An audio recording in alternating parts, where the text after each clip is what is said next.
ប៉ុណ្ណេះនារីខ្មែរហើយណាជំរាបសួរហើយក៏សូមជំរាបលា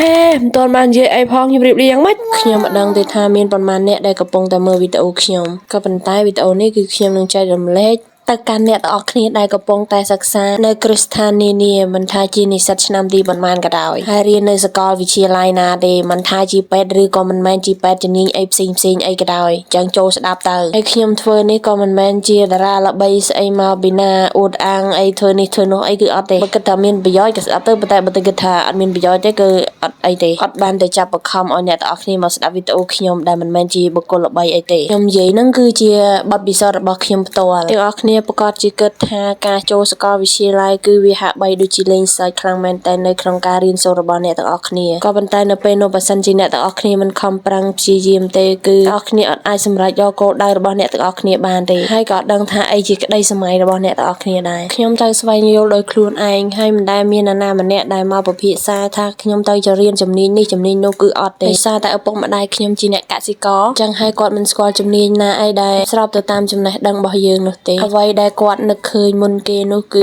ពេលដែលប្រឡងចប់វិទ្យាល័យកូនត្រូវតែធ្វើជាគ្រូបង្រៀនអូខេខ្ញុំក៏បានសម្រេចក្តីសម័យរបស់គាត់ទៅប្រឡងជាគ្រូរដ្ឋក៏ប៉ុន្តែគាត់ដែលដឹងទេថាខ្ញុំចង់ធ្វើអីនិយាយបកមកវិញក្នុងអំឡុងឆ្នាំ2016នឹងខ្ញុំត្រូវបានប្រឡងបាក់ឌុបចប់ប៉ុន្តែគេមិនទាន់ជ្រើសរើសគ្រូក្របខ័ណ្ឌទេតតែដល់ឆ្នាំ2017ទៅគេជ្រើសរើសទៅខ្ញុំទៅដាក់ប្រឡងមិនជាប់ទៅខ្ញុំមករៀននៅភ្នំពេញហើយក៏បានរៀនជំនាញមួយដែលខុសដែលមិនស្រឡាញ់ដែលមិនចូលចិត្តក៏ប៉ុន្តែខ្ញុំរៀនជំនាញនឹងបន្តទល់តែចប់តមកគឺខ្ញុំបានទៅបង្រៀននៅសាលាតាមសាលាឯកជនជាក់ស្ដែងទៅអ្វីដែលខ្ញុំមកទីក្រុងភ្នំពេញនេះគឺឪពុកម្ដាយរបស់ខ្ញុំគាត់មិនអោយខ្ញុំមកទេដោយសារតែគាត់ព្រួយបារម្ភខ្លាចពីសុវត្ថិភាពនៃការរស់នៅរបស់កូនការខ្ញុំមកនេះក៏តាមរយៈចៅហ្វាយស្រុកដែរចាវីដេអូនេះខ្លីពេកខ្ញុំសម្រាប់នៅវីដេអូក្រោយអស់